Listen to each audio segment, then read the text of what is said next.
करें एक बार। हाँ वो तो हो गया। कहाँ तक पढ़ लिया हमने?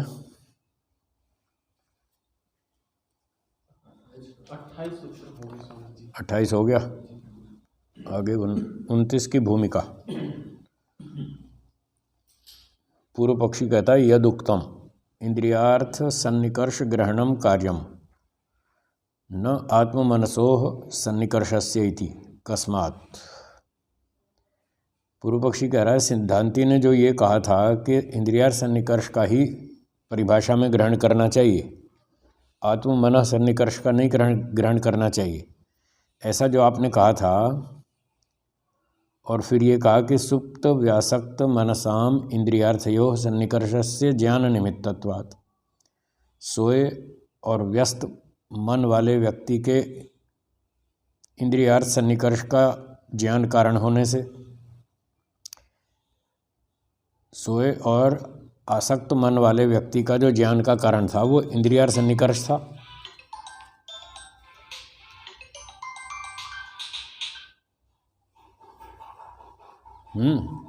ऐसा जो आपने कहा, सोयम आपका ये हेतु सूत्र 29 बोलिए, व्याहतत्वाद अहेतु,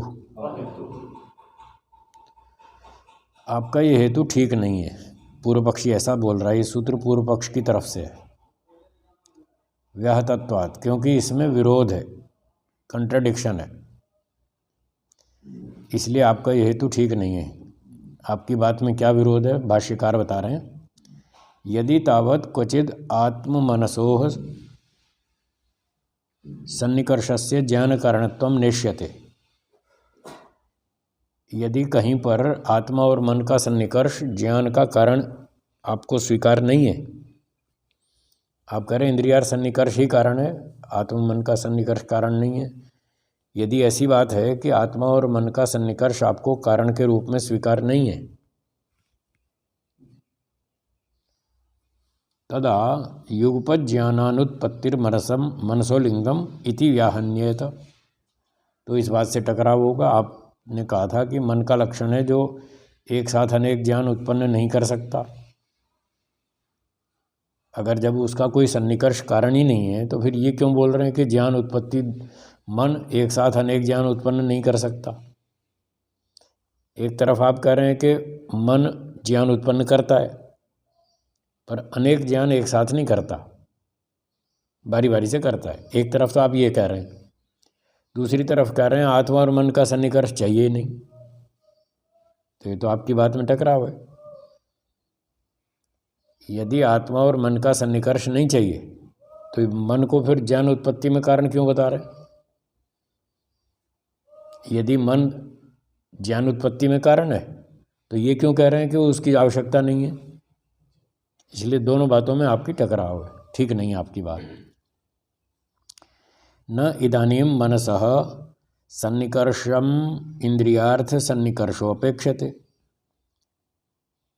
कि इंद्रियार्थ सन्निकर्ष जो है वो जो सोए हुए व्यक्ति को थप्पड़ मारा था, बच्चे को माँ ने थप्पड़ मार के उठाया था ना, तो वो जो इंद्रियार्थ सन्निकर्ष की अपेक्षा तो थी, पर वहाँ मन का सन्निकर्ष नहीं चाहिए था, ऐसा आप यदि कह रहे हैं तो मनः संयोग अनपेक्षायाम च युगपद ज्ञानोत्पत्ति प्रसंग।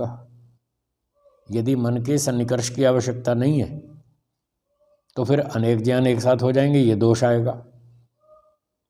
क्योंकि मन तो एक समय में एक ज्ञान कराता है और मन की तो ज़रूरत रही नहीं, तो अनेक ज्ञान एक साथ हो जाएंगे, फिर वो दोष आएगा जो कि होते नहीं, प्रत्यक्ष के विरुद्ध है।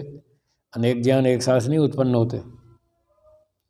अथ माँ भूद व्याघातः इति, और यदि आप कहें नहीं नहीं हमारी बात में कोई टकराव नहीं है, इति सर्व विज्ञानानाम आत्ममनसोः सन्निकर्षः कारणमिष्यते, सभी ज्ञानों की उत्पत्ति में आत्मा और मन का सन्निकर्ष कारण है। हमें ये बात स्वीकार है, इष्यते इष्ट है, स्वीकार है कि आत्मा और मन का सन्निकर्ष हर जगह चाहिए। यदि आप ऐसा कहें तो तद अवस्था में इदम भवति, तो फिर हमारा आरोप वहीं का वहीं पहले से ही स्थापित ही है। क्या? ज्ञान कारणत्वाद आत्ममनसोः सन्निकर्षस्य ग्रहणम कार्यमिति, तो हमने आरोप लगाया था, वो वहीं का वहीं खड़ा है। फिर उसका परिभाषा में इसका ग्रहण करना चाहिए था। अगर कारण है तो करना चाहिए, वो तो हमारा आरोप पहले से ही स्थापित है। तो आपकी बात में तो गोल गोल है, गड़बड़ है, टकराव है, इसलिए आपका हेतु गलत है। जो आपने सोए हुए व्यक्ति वाला उदाहरण दिया था हेतु, वो हेतु आपका हेतु ठीक नहीं है, हेत्वाभास है। हाँ, ये पूर्व पक्षी कह रहा है। फोन आने के कारण यूट्यूब लाइव कट गया। यदि आप कहें तो अधिकतम 5 मिनट लगेंगे, दोबारा लिंक बनाकर उन ग्रुपों में भेजा जाए। हाँ, इसको कर दो।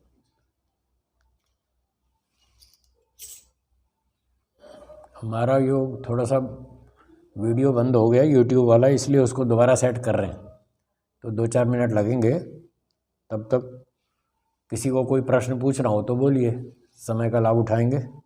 वो जब तक सेटिंग करते हैं यूट्यूब की, तब तक किसी को कोई शंका हो तो पूछ सकते हैं।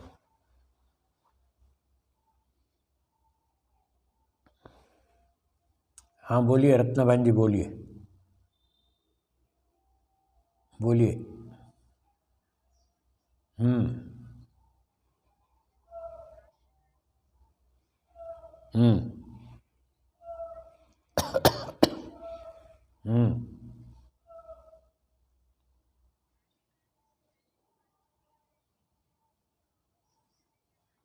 हम्म हम्म ठीक ठीक है।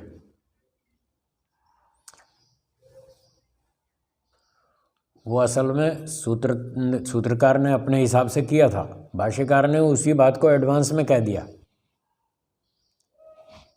भाष्यकार ने पहले ही कह दिया, बात तो वो सूत्रकार की ही थी, वो तो सूत्रकार की बात ही बताएगा। तो कहीं कहीं ये एडवांस में कह देता है, पहले ही कह देता है वही बातें जो आगे सूत्रकार कहने वाला है। जी,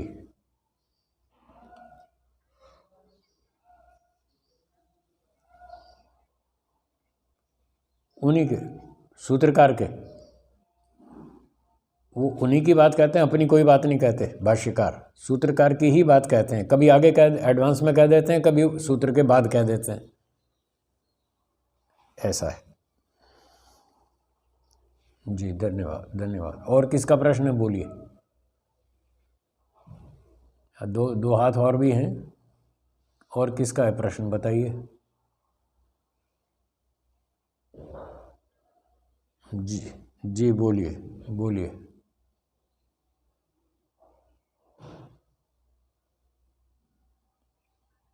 जी ठीक है।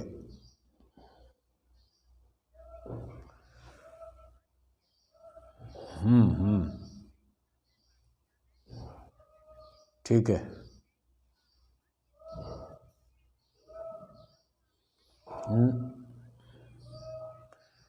हर चीज़ को तीनों कालों में सिद्ध नहीं करना, ये तो कह रहे थे। प्रमाण होता है, प्रमाण में प्रामाणिकता है, वो कहीं तो प्रमेय से पहले होता है, कहीं बाद में होता है, कहीं साथ में होता है। हर बात को तीनों कालों में सिद्ध नहीं करना। यहाँ तो केवल प्रमाणता सिद्ध करनी थी, प्रमाणों में प्रमाणता होती है, इतना ही सिद्ध करना था। जी, सब जगह नहीं, कहीं कहीं प्रमाण पहले होगा, कहीं बाद में होगा, और कहीं साथ साथ भी होगा, बस इतना ही बताना था। जी जी धन्यवाद। और रत्ना बहन जी बोलिए।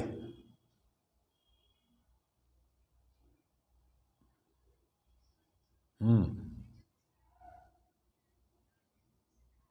हम्म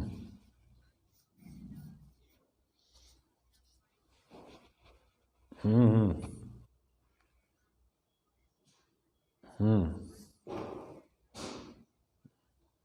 हम्म हम्म बोल सकता है।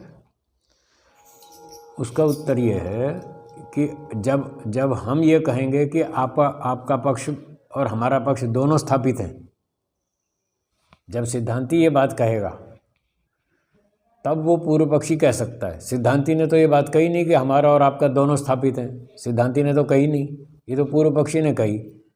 और सिद्धांती कह रहा है ऐसा बोलना बेवकूफ़ी है, मूर्खता है। जब तुमने हमारा पक्ष स्वीकार कर लिया तो हमारा सिद्ध हो गया। हमने थोड़ी स्वीकार किया तुम्हारा, तुमने हमारा पक्ष स्वीकार किया। दोनों पक्ष को स्वीकार करके उसमें एक पक्ष हमारा है। जब तुमने हमारा मान लिया तो हमारी बात सिद्ध हो गई। अब तुम्हारी सिद्ध नहीं हो सकती। पकड़ में आई बात? कम आई?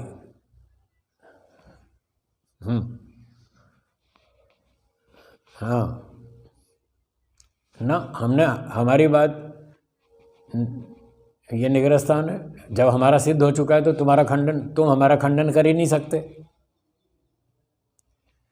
यदि हम ये अपने मुंह से कहते कि आपका पक्ष हमें स्वीकार है, तब आप बोल सकते थे। हमने तो बोला ही नहीं।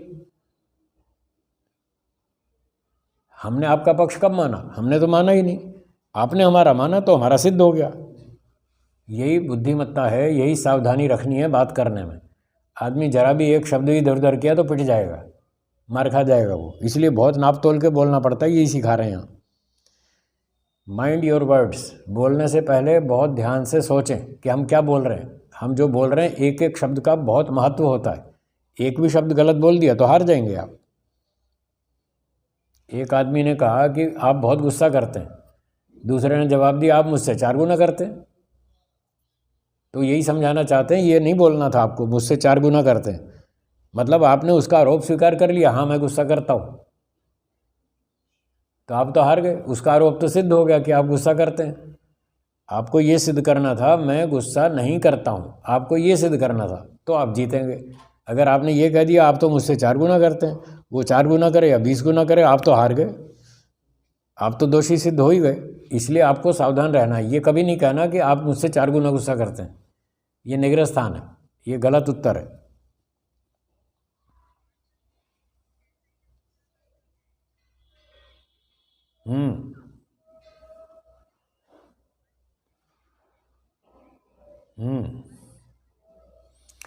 वो इसलिए कहा था कि वो हमारी प्रतिज्ञा का विरोध कर रहा था। हमारी प्रतिज्ञा ये है कि प्रमाणों में प्रमाणता होती है।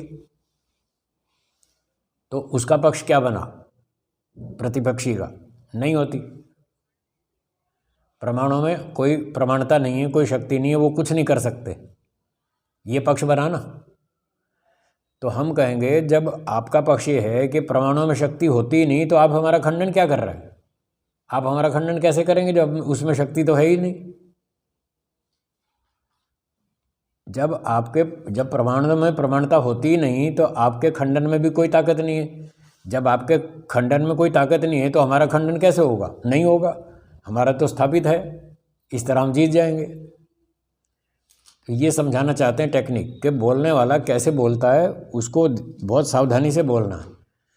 अगर वो अपना खंडन को सही मानता है और अपने खंडन में शक्ति मानता है तो प्रतिपक्षी का जो प्रमाण है उसमें भी तो शक्ति माननी पड़ेगी। और यदि प्रतिपक्षी के प्रमाण में, स्थापनावादी के प्रमाण में शक्ति है तो फिर आपकी बात तो खत्म हो गई। आपका तो पक्ष फेल हो गया। तो ये है टेक्निकल बातें, इनको इस तरह से समझना चाहिए। ठीक है, हाँ जी, हो गया, चलाएं आगे। धन्यवाद जी। तो आगे चलते हैं पाठ। हमारा वो सेटिंग हो गई यूट्यूब की, आगे चलते हैं। हाँ, सूत्रार्थ लिखना बाकी 29। हाँ लिखिए, सूत्रार्थ लिखिए। पूर्व पक्षी कह रहा है आपका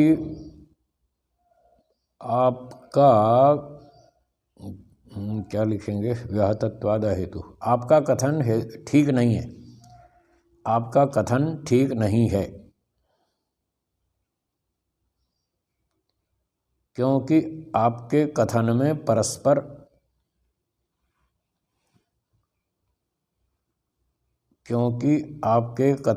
परस्पर विरोध है।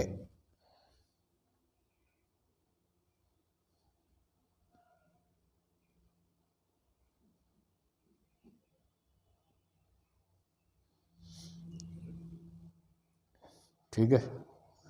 अब यहाँ इसने झूठ बोला है। वैसे तो पूर्व पक्षी ने झूठ बोला है।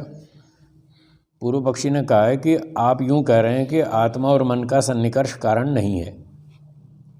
ये झूठ बोला है, जबकि सिद्धांति ने ऐसा कहा ही नहीं था कि कारण नहीं है, उसने तो गौण कारण कहा था,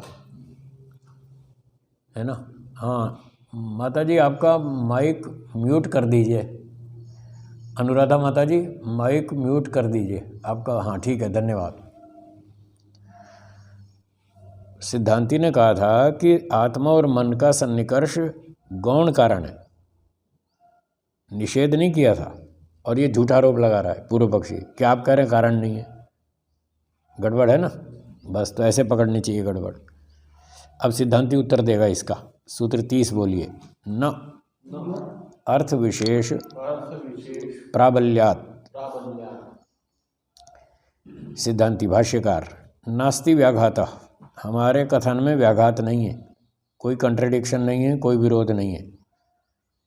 न ही आत्म मनः सन्निकर्षस्य ज्ञान कारणत्वं व्यभिचरति, आत्मा और मन का सन्निकर्ष ज्ञान का कारण है ही, हमने उसको कहीं नहीं छोड़ा। आप तो झूठ बोल रहे हैं, हमने कब कहा था कि वो कारण नहीं है, हम तो कारण मानते हैं हमेशा।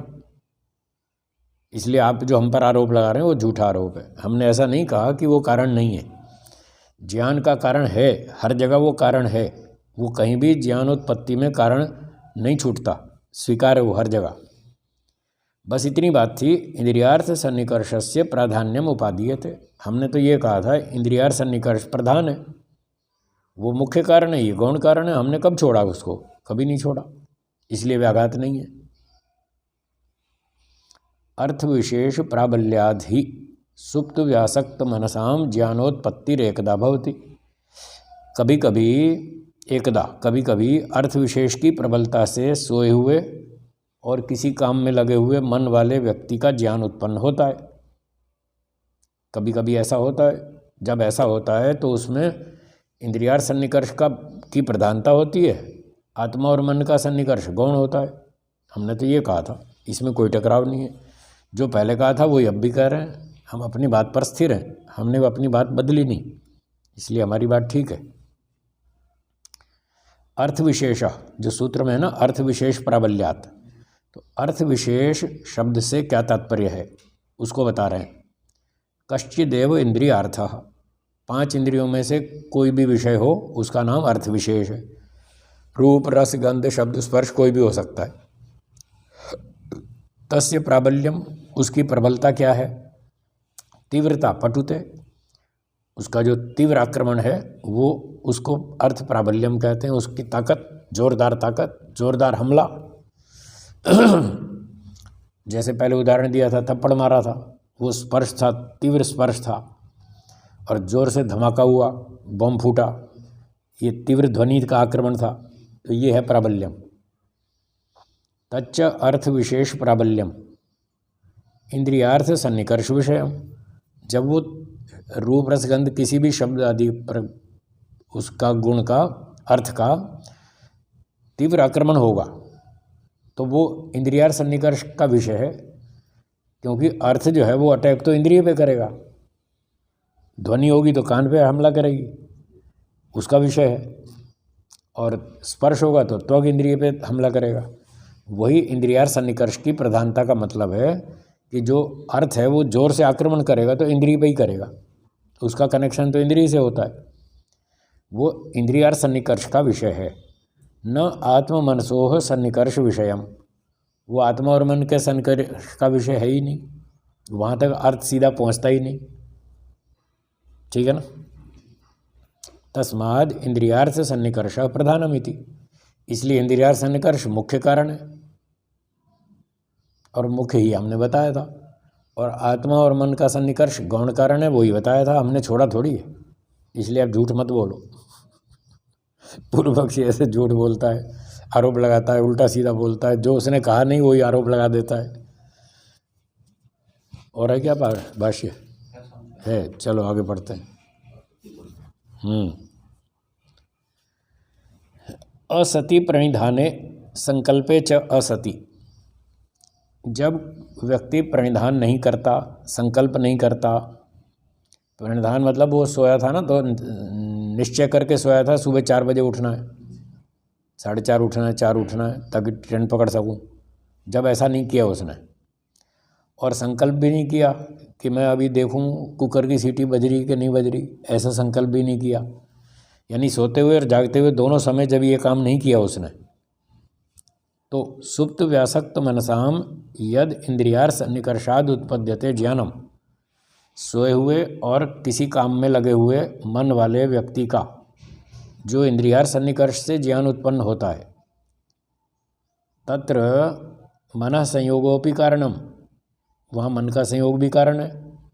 आप कह ही रहे हैं अभी भी, मतलब सिद्धांति ने स्वीकार किया था कि हाँ मन का सन्निकर्ष भी है और आत्मा का भी ये सब है। तो अब पूर्व पक्षी पूछ रहा है कि जब वहाँ पर संकल्प भी नहीं किया, प्रणिधान भी नहीं किया और फिर अचानक कोई ज्ञान उत्पन्न हुआ कोई धमाके वाला, तो वहाँ मन का संयोग भी कारण है। बोले हाँ है। इति मनसी क्रिया कारणम वाच्यमिति, तो फिर मन में क्रिया क्यों हुई इसका जवाब दो, ये पूर्व पक्षी पूछ रहा है? असति प्रणिधाने, यहाँ से पूर्व पक्षी पूछ रहा है। उसका प्रश्न समझ में आया है? कम आया ना? फिर सुनिए। मान लो एक धमाका हुआ, पटाखा बजाया बच्चों ने, और एक व्यक्ति पढ़ रहा था, अपने काम में लगा था पढ़ाई में, तो एक बाहर धमाका हुआ गली में, जोर से शोर सुनाई दिया, तो धमाका जो ध्वनि थी, शब्द, उसने तो कान इंद्रिय पे अटैक किया, तो इंद्रियार सन्निकर्ष तो हो गया। पर आत्मा तक जो वो आवाज़ पहुंची, क्या मन के बिना पहुंचेगी? नहीं पहुंचेगी। तो मन भी जुड़ा है और मन आत्मा के साथ जुड़ा है, तब तो आत्मा तक पहुंचाएगा। तो यहाँ प्रश्न ये है कि जब बाहर से ध्वनि आई, ध्वनि ने इंद्रिय को तो कनेक्ट हो गई, पर इंद्रिय और मन का कनेक्शन कैसे हुआ? मन को किसने धक्का मारा कि तुम इंद्रिय से जुड़ो? ये सवाल है। मन का सन्निकर्ष किस कारण से हुआ, उसका हेतु बताओ, वो कारण बताइए। आया प्रश्न? हाँ।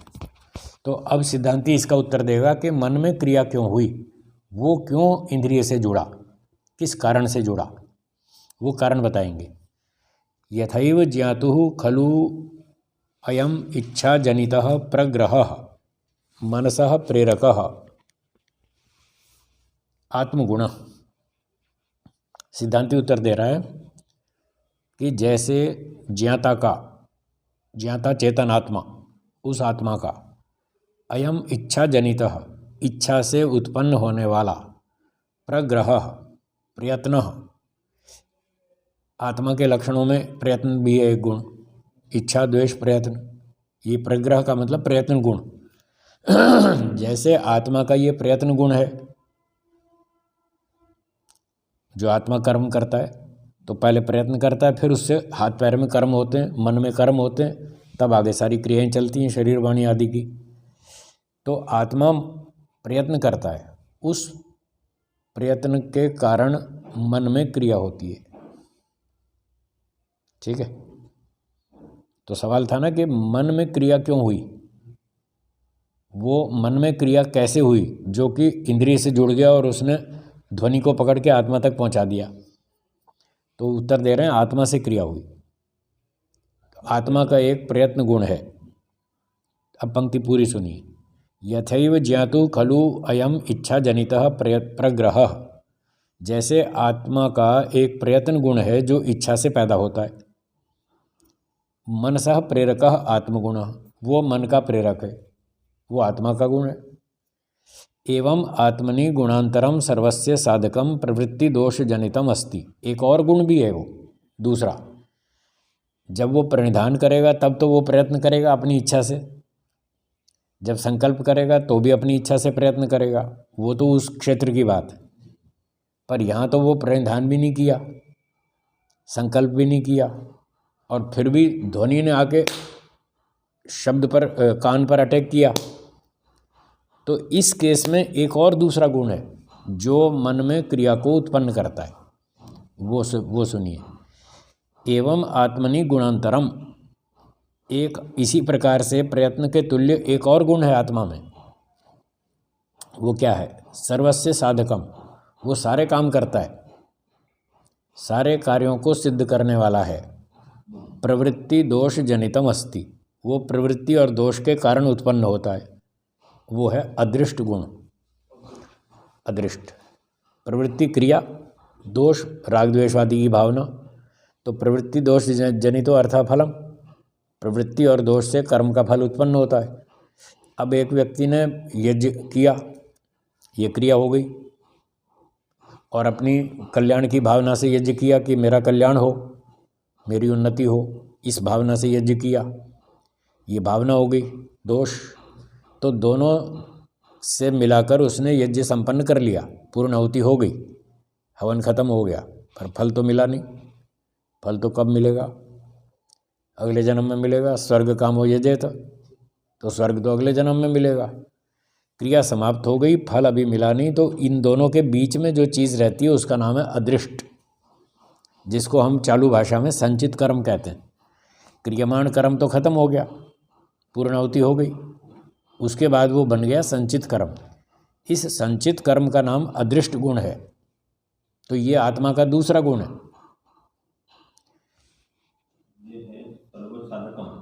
सर्वस्य साधकम, यही तो सब कुछ दिलाएगा आपको। हाँ, अदृष्टम, सर्वस्य साधकम अदृष्टम, प्रवृत्ति दोष जनितम अस्ति, आत्मनि गुणांतरम अस्ति। और देखो आत्मनि, आत्मा में रहता है, ये प्रमाण है, ध्यान रखना। लोग कहते हैं जी हमारे कर्मों का हिसाब कहाँ रहता है, हमारी आत्मा में रहता है। ये प्रमाण याद कर लो, लिख लो, नोट कर लो, फिर ढूंढ लेना। फिर जब काम अब पड़ेगा ना तो फिर बता देना लोगों को कि देखो यहाँ आत्मा में लिखा है कि जो हमारा संचित कर्म है वो आत्मा में रहता है। हम मुक्ति में चले जाएंगे तब भी हमारी आत्मा में साथ ही रहेगा हमारा हिसाब किताब, हमारा बही खाता हमारे आत्मा के साथ ही रहता है। ये प्रमाण है? क्या कह रहे हैं? हाँ, फिर सुनिए।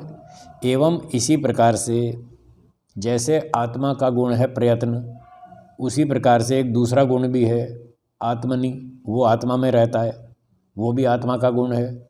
गुणांतरम, भिन्न गुण है अदृष्टम। सर्वस्य साधकम, वो सारे हमारे भविष्य के सुख दुख प्राप्त कराएगा और भी बहुत से काम करेगा, सारे काम वही करवाता है, अदृष्ट। प्रवृत्ति दोष जनितम अस्ति, प्रवृत्ति और दोष से उत्पन्न होता है, प्रवृत्ति और दोष से यही अदृष्ट ही पैदा होता है। तो ये आत्मा में रहता है, ये प्रमाण याद रखिएगा, ठीक है। येन प्रेरितम मनः इंद्रियेण संबध्यते, उस अदृष्ट से प्रेरित होकर मन इंद्रिय के साथ कनेक्ट होता है। ये उत्तर आ गया सीधा जो उसने पूछा था पूर्व पक्षी ने कि मनसी क्रिया कारणम वाच्यमिति, मन में क्रिया क्यों हुई? अदृष्ट से हुई। उसकी जिम्मेदारी है, वो सारे काम करता है, ये भी उसी का काम है मन को सावधान करना। चलो भाई सुनो क्या हुआ, अटैक आया, धमाका हुआ, चलो चलो सुनो। जैसे भी कहीं धमाका होता है तो हमारा ध्यान तुरंत उधर जाता है ना, क्या हुआ देखो भाई, कोई खतरा तो नहीं है, हमारा ध्यान तुरंत जाता है वहीं पर। जैसे ही कोई धमाका सुनेंगे हम तत्काल उधर ध्यान जाता है। तो वो अदृष्ट नामक गुण है जो मन को प्रेरित करता है, ठीक है। तेन ही अप्रेर्यमाणे मनसी, यदि वो मन को प्रेरित नहीं करेगा अदृष्ट, संयोग अभावात, तो मन का संयोग नहीं होगा इंद्रिय के साथ, कान के साथ संयोग नहीं होगा, और संयोग नहीं हुआ तो ज्ञान अनुत्पत्तौ, ज्ञान की उत्पत्ति नहीं होगी, हमें पता ही नहीं चलेगा धमाका हुआ कि नहीं हुआ। सर्वार्थता अस्य निवर्तते, तो फिर इसका जो क्षमता थी सारे काम करना वो उसकी फेल हो जाएगी। ये तो उसकी ड्यूटी है अदृष्ट की, वो मन को क्रियाशील बनाए। अगर उसने क्रियाशील नहीं बनाया तो उसका वो काम बिगड़ गया, उसके काम में लॉस आ गया, कमी आ गई, उसने काम पूरा नहीं किया, ये दोष आएगा। जबकि उसका नाम है सर्वार्थता, उसमें सारे काम करने की शक्ति है, ठीक है। हैं? कहीं भी नहीं होगा वो, मन को कभी ऐसी घटनाओं में कभी भी प्रेरित नहीं करेगा, तो उसकी कर्तव्यहीनता बनेगी ना, वो दोष आएगा, कर्तव्यहीन हो जाएगा वो। जबकि ये उसका काम है, वो हमेशा मन को अलर्ट करता रहे, जब भी ऐसी घटनाएं हों मन को अलर्ट करना उसका काम है। एशितव्यम चास्य गुणांतरस्य द्रव्य गुण कर्म कारणत्वम, और शास्त्रों में इस गुणांतर का, अदृष्टस्य, अदृष्ट का का ये बताया है कि वो द्रव्य गुण कर्म का कारण है। द्रव्य गुण कर्म का मतलब आगे लिखा है, अन्यथा ही चतुर्विधानाम अणुनाम भूत सूक्ष्माणाम मनसाम च। अगर वो सर्वस्य साधकम न हो अदृष्ट, उसी के कारण तो ये सूर्य पृथ्वी चंद्रमा पूरी सृष्टि बनी है। ये द्रव्य है, द्रव्य गुण कर्म लिखा है ना। द्रव्य का मतलब पूरी सृष्टि, 4 प्रकार के अणुओं का, पृथ्वी जल अग्नि और वायु। देखो आकाश को छोड़ दिया, आकाश के अणु नहीं मानते ये वैशेषिक और न्याय वाले, शून्य आकाश मानते हैं, खाली खाली जगह। यदि वो अदृष्ट न होता, संचित कर्म न होता, तो ईश्वर पंचमहाभूत से सृष्टि क्यों बनाएगा, कैसे बनाएगा? कर्मों के फल स्वरूप तो बनाइए। तो वो सर्वस्य साधकम है, सारे काम सिद्ध करता है, उसी की वजह से सृष्टि बनी है, अदृष्ट के कारण ही। हमारे अदृष्ट बचे हुए हैं पिछले कर्म, इसी का फल देने के लिए ईश्वर ने पृथ्वी जल अग्नि वायु परमाणु बनाए और उनसे फिर सारा जगत बनाया, द्रव्य बनाए, उनके गुण भी बनाए, रूप रस गंध शब्द स्पर्श संख्या परिमाण पृथक्त्व, ये सारे गुण भी बनाए, और इनमें सारे कर्म भी हो रहे हैं। पृथ्वी घूम रही है, सूर्य भी चक्कर काट रहा है अपने आकाशगंगा में, हर चीज़ क्रियाशील है। ये सारे द्रव्य गुण कर्मों का कारण वही तो है अदृष्ट। तो अन्यथा यदि वो अदृष्ट न हो तो 4 प्रकार के अणुओं से, भूत सूक्ष्मों से, और मनसाम च, और मन में जो क्रियाएं हो रही हैं उन सब का, ततो अन्यस्य क्रिया हेतु और असंभवात, उसको छोड़कर और कोई भी इनकी क्रिया का कोई कारण नहीं है। इति शरीर इंद्रिय विषयाणाम अनुत्पत्ति प्रसंग। फिर ना तो शरीर बनेगा, ना इंद्रियां बनेंगी, ना रूप रसगंध बनेंगे, कुछ नहीं बनेगा, इनकी उत्पत्ति ही नहीं होगी यदि वो अदृष्ट ना हो तो। इसके अलावा दूसरा कोई कारण नहीं है सृष्टि आदि बनाने का। तो इसका अर्थ क्या हुआ कि अदृष्ट है, और अदृष्ट की यही ड्यूटी है कि उसी के कारण से ये सारा जगत बनाया जाता है, और उसी की ये ड्यूटी है कि जब इस तरह की घटनाएं हो तो मन को अलर्ट करे, धक्का मारे और इंद्रियों के साथ जोड़ दे और उससे जानकारी प्राप्त करके आत्मा तक पहुंचा दे। ये अदृष्ट नामक गुण का कार्य है। तो मन की क्रिया का कारण अदृष्ट हुआ। अब बोलो क्या समझ में नहीं आया? अदृष्ट का क्या? संचित कर्म। अभी यज्ञ पूरा हो गया, फल तो मिलेगा अगले जन्म में, इतने समय तक जो बच गया उसका नाम अदृष्ट है, वो दिखता नहीं, इसलिए उसका नाम अदृष्ट है। इसलिए तो अदृष्ट है, दिखता नहीं। हाँ ये उत्पन्न होता है स्वामी जी, होता है। इंद्रिय और दोष से। हाँ इंद्रिय क्या उत्पन्न होता है? अदृष्ट। अदृष्ट। हाँ ठीक है, प्रवृत्ति और दोष के कारण उत्पन्न होता है। जो हम क्रिया करते हैं, यज्ञ किया, यज्ञ पूर्ण होती हो गई, वो अदृष्ट पैदा हो गया। जब हमें इसका फल मिल जाएगा स्वर्ग, तो ये खत्म हो जाएगा। संचित कर्म का फल भोग लिया, कर्म खत्म हो गया, ऐसे खत्म भी हो जाएगा। फिर हम नए नए कर्म करते जाएंगे, वो जमा होते रहेंगे, फिर उसका फल भोग लेंगे, वो खत्म हो जाएंगे, ऐसे चलेगा। स्वामी जी आत्मा के आश्रय से रहेगा? आत्मा के आश्रय से, ये लिखा है प्रमाण, आत्मनि, आत्मा में रहता है ये। इच्छा भी आत्मा में रहती है, जड़ वस्तु में नहीं होती है, चेतन आत्मा में रहती है इच्छा।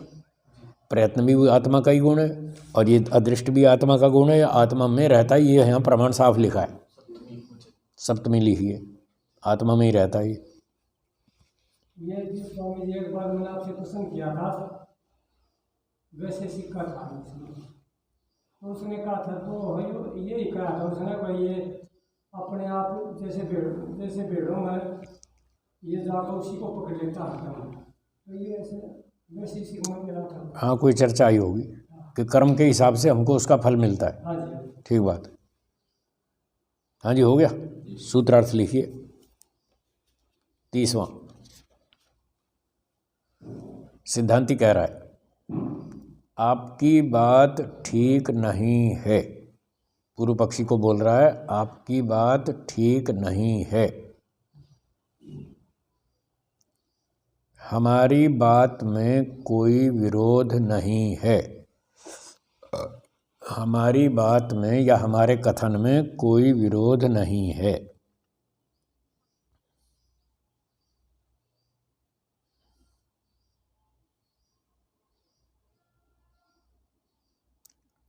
शब्द स्पर्श आदि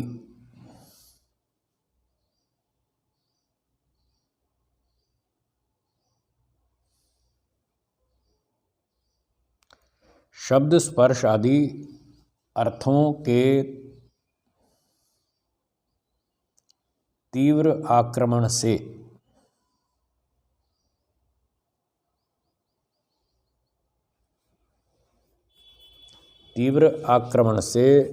इंद्रिय और अर्थ का सन्निकर्ष हो जाता है।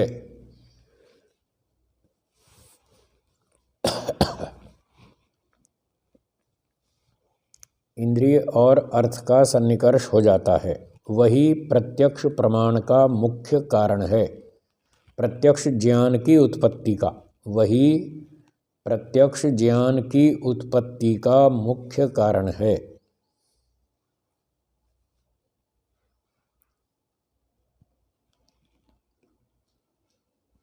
आत्मा और मन का सन्निकर्ष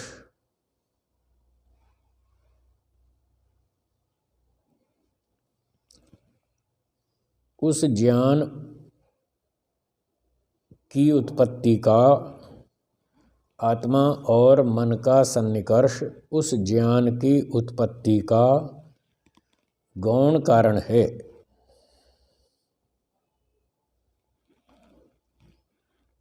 गौण कारण है, हमने उसका निषेध नहीं किया।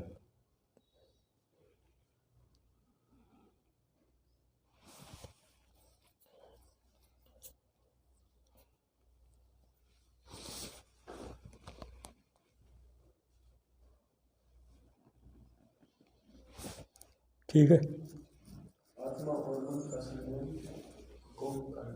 गौण कारण है, हमने उसका निषेध नहीं किया।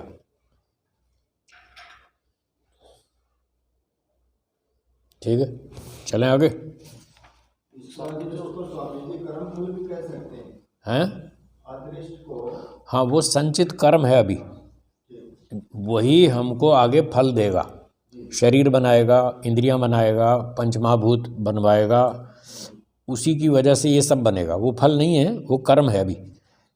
एक कर्म का बीज मान लो, कर्म का बीज है जो आगे फल पैदा करेगा, वो बीज के रूप में सुरक्षित रखा है जी।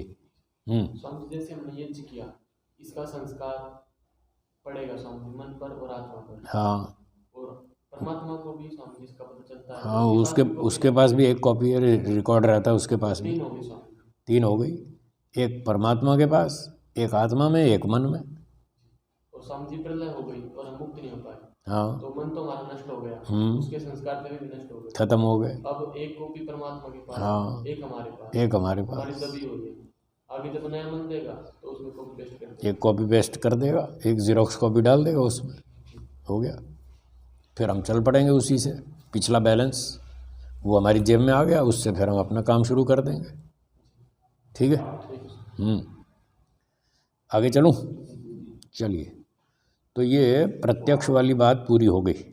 अब आगे एक नए ढंग से और आक्षेप लगाते हैं प्रत्यक्ष पर। बोलिए, प्रत्यक्षम अनुमानम एक देश ग्रहणाद उपलब्धे।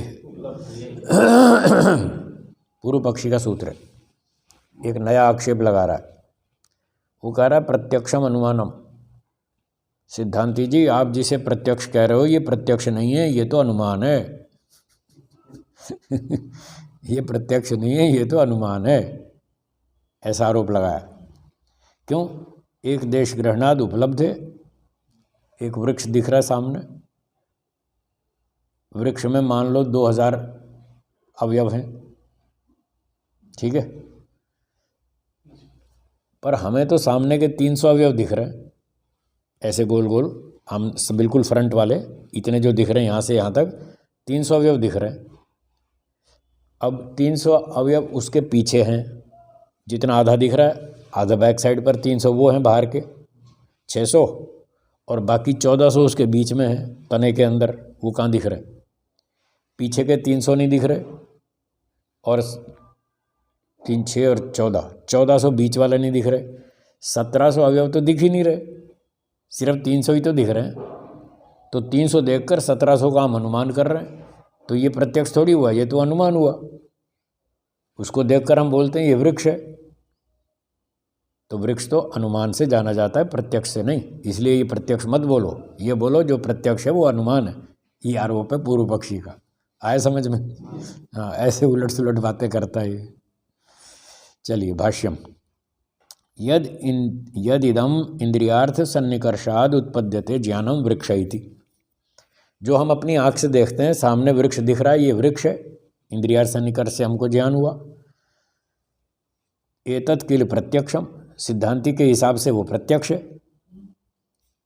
तत् खलु अनुमानमेव, पूर्व पक्षी कहता है जिसको आप प्रत्यक्ष कह रहे हो वो तो अनुमान है, प्रत्यक्ष नहीं है। कस्मात्, कैसे है? एक देश ग्रहणात् वृक्ष से उपलब्ध है। हमें देखने से जो ये ज्ञान होता है कि ये वृक्ष है, उपलब्धि ज्ञानम, वृक्ष से उपलब्ध है, वृक्ष ज्ञान का। जब हम देखते हैं कि ये वृक्ष है, हमें जो वृक्ष का ज्ञान हुआ, ये वृक्ष ज्ञान एक देश ग्रहणात्, उसका एक हिस्सा देखने से होता है। सारा वृक्ष कहाँ दिख रहा है? 2000 अवयव कहाँ दिख रहे हैं? थोड़ा सा ही तो दिख रहा है, बस सामने फ्रंट वाला हिस्सा 300 अवयव दिख रहे हैं। इससे हमको वृक्ष का ज्ञान होता है, तो ये तो अनुमान हुआ, प्रत्यक्ष थोड़ी हुआ।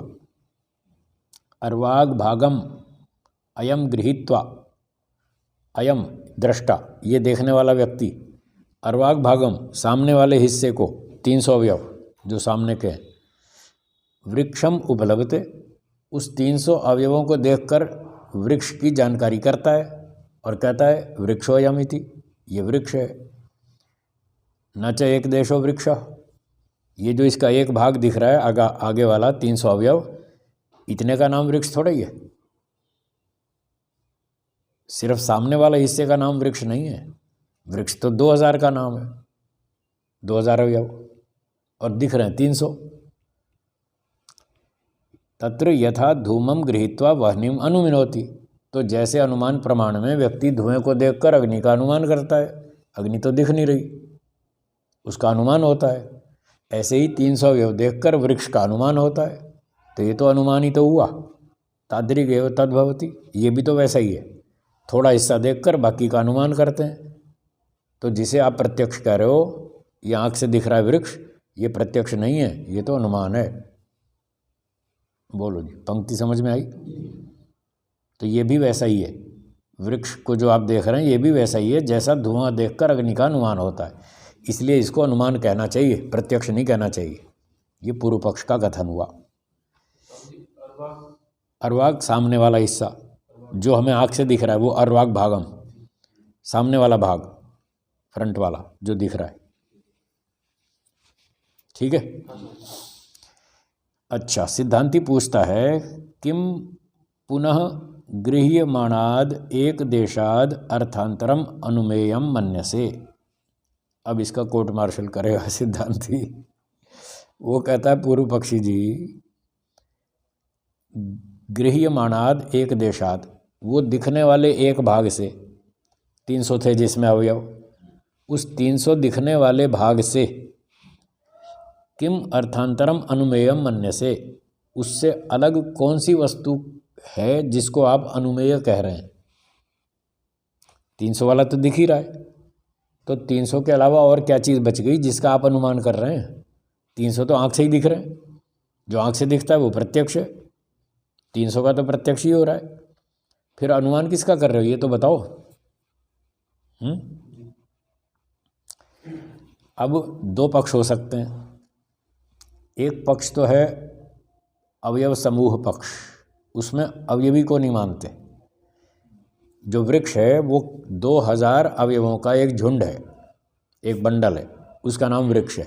कुछ लोग ऐसा मानते हैं, वो क्षणिकवादी अवयववादी, वो अवयवी को नहीं मानते। और एक सिद्धांत पक्ष है जिसमें अवयव भी मानते हैं और अवयवी भी मानते हैं, यानी 2000 तो अवयव वृक्ष के और एक अवयवी, उसकी संख्या एक है।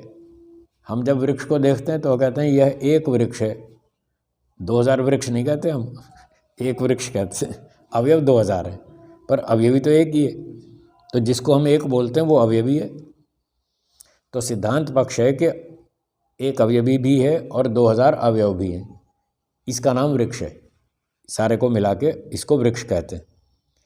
तो पूर्व पक्षी पर सिद्धांती ने आक्षेप उठाया कि तुमको 300 अवयव तो सामने के दिख ही रहे हैं आँख से, इसके अलावा वो कौन सी चीज़ है जिसका आप अनुमान करते हो, अनुमेय पदार्थ कौन सा है बताओ। तो अब दो पक्षों में तुम उत्तर दे सकते हो। अवयव समूह पक्षे अवयवांतराणी, आप अवयव समूह पक्ष मान के, यानी ये वृक्ष जो है 2000 का झुंड है, इसमें 300 तो दिख रहे हैं, 1700 बच गए। वो आप कहोगे जो 1700 है उसका हम अनुमान कर रहे हैं, ये कहोगे। हाँ जी, ठीक है, समझ में आ रहा है। हमने पूछा था कि किसका अनुमान कर रहे हो, आप ये कहेंगे 1700 अवयव का, जो दिख नहीं रहे। जो नहीं दिख रहे उसका अनुमान होता है, जो आँख से दिख रहा है वो प्रत्यक्ष है।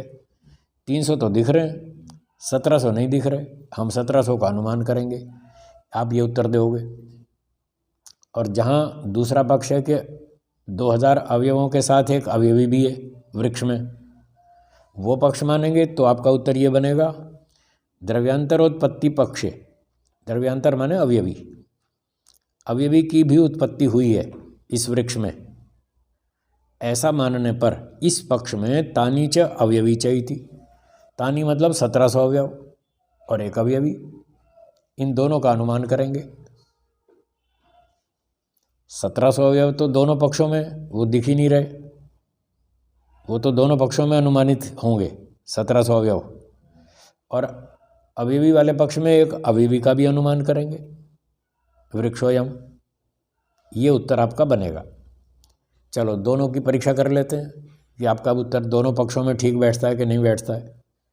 आप इसको अनुमान सिद्ध करना चाहते हैं, देखते हैं वो बात सेट होती है कि नहीं होती है। हमारे हिसाब से तो तुम्हारी बात गलत है, हम तो इसको प्रत्यक्ष ही मानते हैं। चलिए आगे पढ़ता हूँ। अवयव समूह पक्षे, जिस पहले पक्ष में 2000 अवयवों का समूह है वृक्ष, ऐसा मान लिया जाए, तो उस पक्ष में तावद एक देश ग्रहणात्, उसमें से 300 एक देश 300 अवयव तो दिख ही रहे हैं, आँख से दिख रहे हैं वो, तो 2000 में से 300 तो कट गए, आँख से दिख रहे हैं। एक देश का ग्रहण होने से, यानी 300 अवयव का ग्रहण होने से वृक्ष बुद्धेर अभाव, वृक्ष ज्ञान का अभाव रहेगा। अर्थात 300 को देखकर तो हम ये नहीं कह सकते कि ये वृक्ष है, क्योंकि 300 का नाम वृक्ष थोड़ा ही है, वृक्ष तो 2000 का नाम है और दिख रहे हैं 300, तो सिर्फ दिखने वालों के आधार पर हम उसको वृक्ष नहीं कह पाएंगे। ठीक है। न अगृह्यमाणम एक देशांतरम वृक्ष, और जो नहीं दिख रहे 1700 वो भी वृक्ष नहीं है। जैसे गृह्यमाण एक देशवदिति, जैसे 300 का नाम वृक्ष नहीं है, ऐसे 1700 का नाम भी वृक्ष नहीं है। वृक्ष तो 2000 का नाम है वृक्ष तो 2000 का नाम है। अगर अवयव समुदाय माने, अवयवी को न माने, अभी अवयव समुदाय का पक्ष चल रहा है, इस पक्ष में सारी चर्चा हो रही है। वृक्ष तो 2000 का नाम है, ना तो 300 का नाम है ना 1700 का, तो ना तो 300 के आधार पे आप वृक्ष कह सकते इसको, और जो आप कहो कि 1700 बच गए जो नहीं दिख रहे उसका अनुमान कर लें, तो वो भी वृक्ष अनुमान नहीं बनेगा, क्योंकि वृक्ष 1700 का भी नाम नहीं है वृक्ष तो 2000 का नाम है, जिसके दो हिस्से हो चुके हैं, 300 दिख रहे हैं, 1700 नहीं दिख रहे, तो ना तो 300 का नाम वृक्ष है ना 1700 का नाम वृक्ष है। आ गया। अथ एक देश ग्रहणात्, एक देशांतर अनुमाने, समुदाय प्रतिसंधानात् तत्र वृक्ष बुद्धि। इस केस में यदि आप ऐसा कहें कि एक देश का तो ग्रहण हो रहा है, 300 का तो दिख ही रहा है, और 1700 का हम अनुमान कर लेंगे, एक देशांतर जो नहीं दिख रहा है 1700 उसका अनुमान कर लेंगे 300 देखकर 1700 का अनुमान कर लेंगे, और फिर सारे को जोड़ लेंगे इकट्ठा, 2000 हो गए। प्रतिसंधान समुदाय बना करके तत्र वृक्ष बुद्धि बन जाएगी। हाँ ये वृक्ष है ऐसा हम जान लेंगे तो यदि आप ऐसा कहो कि ऐसे वृक्ष का ज्ञान हो जाएगा, तो न तर्हि वृक्ष बुद्धिरेवं अनुमानम एवं सति भवितुमर्हति। इसका अन्वय करेंगे, एवं सति, ऐसा मानने पर, जैसा आपने बताया 300 देखकर 1700 का अनुमान कर लेंगे, सबको इकट्ठा करके वृक्ष बना देंगे। ऐसा करने पर वृक्ष बुद्धि अनुमानम न भवितुमर्हति, तो उसको अनुमान नहीं कह सकते वृक्ष को। जो ये वृक्ष दिख रहा है इसको अनुमान नहीं कह पाएंगे, ये तो प्रत्यक्ष ही होगा, क्योंकि अनुमान तो इंद्रियार सन्निकर्ष से नहीं होता। याद रखें शर्त, इंद्रियार सन्निकर्ष से तो प्रत्यक्ष होता है, लिंग दर्शन से अनुमान होता है। तो जो आप 300 और 1700 जोड़ के अनुमान कर रहे हैं, ये अनुमान कहाँ हुआ? 300 का तो प्रत्यक्ष हो रहा है इसमें, तो फिर आप उसको अनुमान कैसे कहोगे? 1700 का अनुमान हो रहा है और 1700 का नाम वृक्ष नहीं है। और जो आपको वृक्ष का ज्ञान हो रहा है वो तो आंख से देखकर हो रहा है, तो अनुमान कहाँ हुआ? अनुमान में एक लिंग होता है, एक लिंगी होता है, दो अलग अलग होते हैं। धुआं देखकर अग्नि का अनुमान होता है, अग्नि अप्रत्यक्ष है। यहाँ आप किसको देखकर किसका अनुमान कर रहे हैं? दो कहाँ, यहाँ एक ही तो है। दो दिखाओ फिर तो अनुमान बनेगा, दो आप दिखा नहीं पा रहे। वृक्ष तो 2000 का नाम है और 2000 में से कुछ हिस्सा तो आँख से दिख ही रहा है, इसलिए उसको अनुमान नहीं कह सकते। ठीक है, अच्छा ये पूरा हो गया। अवयव समुदाय पक्ष की बात खत्म हो गई। अब दूसरा पक्ष उठाएंगे, अवयवी वाला, कि जिस पक्ष में अवयवी की भी उत्पत्ति मानी गई। अर्थात जब हम कहते हैं यह एक वृक्ष है, तो इसमें दो चीज़ें, एक तो अवयवी और एक 2000 अवयव। 2000 अवयव प्लस एक अवयवी, ये दोनों मिलकर के सिद्धांत पक्ष कहलाता है। तो सिद्धांत पक्ष में जब हम कहते हैं ये वृक्ष है, तब अब उसकी कहानी सुनिए। सिद्धांत पक्ष में क्या बनेगा? द्रव्यांतर उत्पत्ति पक्षे न अवयवी अनुमेय, उस पक्ष में भी अवयवी अनुमेय नहीं बनता, वहाँ भी प्रत्यक्ष ही बनेगा, वहाँ भी प्रत्यक्ष बनेगा। अस्य एक देश संबद्धस्य अग्रहणात्, वो जो अवयवी है वो कितने अवयवों में रहता है? 300 में, 1700 में या 2000 में? 2000 में। तो दिख रहे हैं कितने? 300।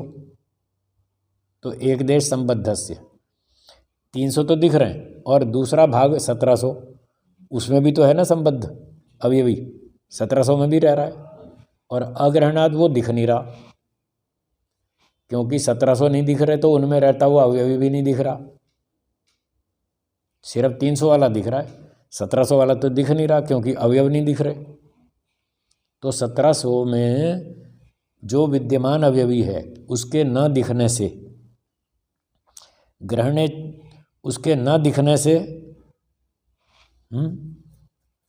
ग्रहणे च अविशेषाद अनुमेयत्व अभाव,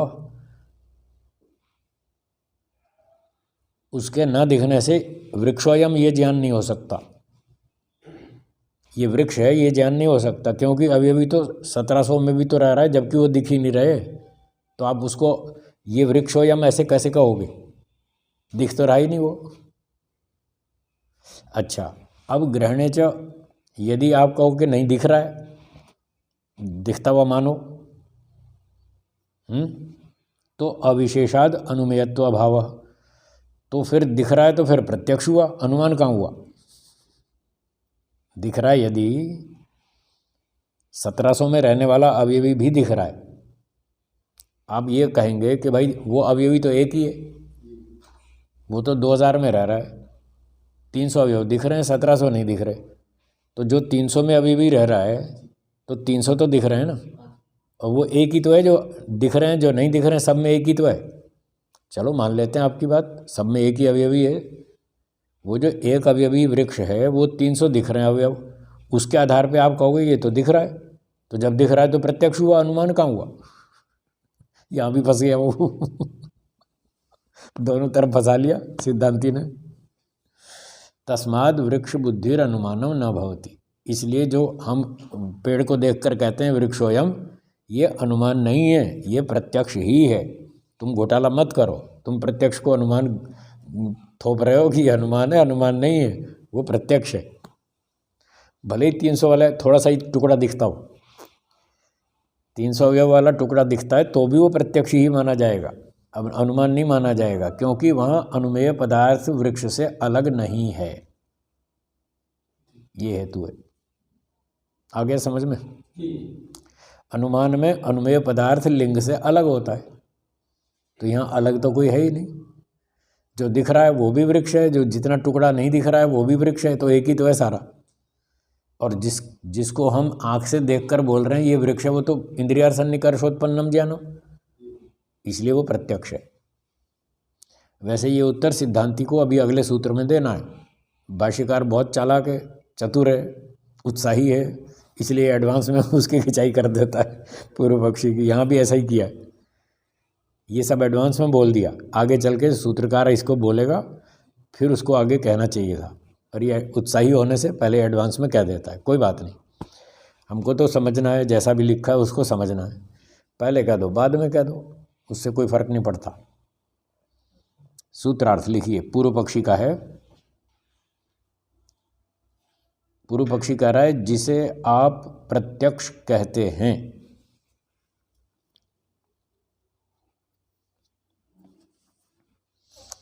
जिसे आप प्रत्यक्ष कहते हैं वह प्रत्यक्ष नहीं, वह प्रत्यक्ष नहीं बल्कि अनुमान प्रमाण है।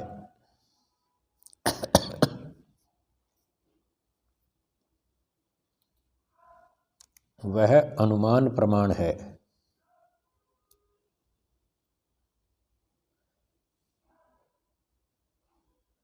क्योंकि जब हम वृक्ष, किसी वृक्ष आदि पदार्थ को देखते हैं,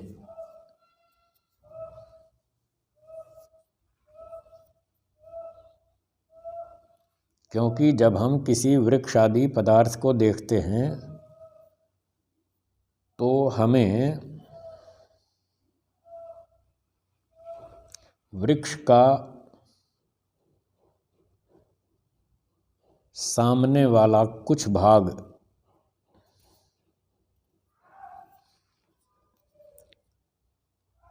दिखता है,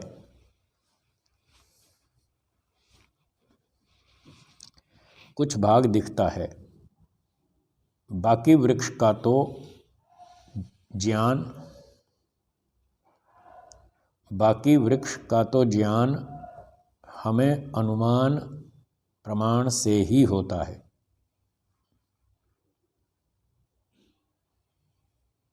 ठीक है,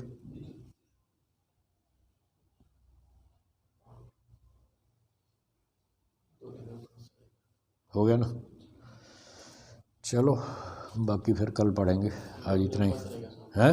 हाँ 2 दिन छुट्टी रहेगी। हाँ जी, शनि रवि आ गया कल और परसों शनि रवि 2 दिन पाठ बंद रहेगा, सोमवार को अगला पाठ पढ़ेंगे। इस समय ओम का उच्चारण करेंगे। ओम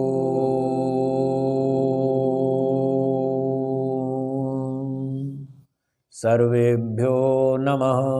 सर्वेभ्यो नमः। सबको सादर नमस्ते जी। सबको सादर नमस्ते। धन्यवाद। धन्यवाद जी।